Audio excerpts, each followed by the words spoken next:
Green peas കറിയൊക്കെ ഇത്രയും ടേസ്റ്റിൽ ഈസി ആയിട്ട് ഉണ്ടാക്കാൻ പറ്റുന്നുള്ളത് ഈ ഒരു കറി ട്രൈ ചെയ്യുമ്പോൾ മനസ്സിലാവും കേട്ടോ.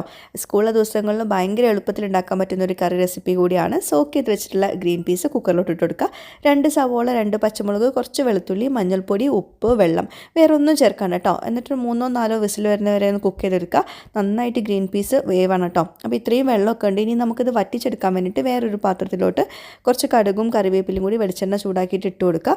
എന്നിട്ട് ഈ വേവിച്ച് വെച്ചിട്ടുള്ള കറിയും ഗ്രേവിയും കൂടി ചേർത്തിട്ട് നന്നായിട്ടൊന്ന് വറ്റിച്ചെടുക്കുക. കുറച്ച് കടല വേണമെങ്കിൽ ഉടച്ചെടുക്കുക കേട്ടോ.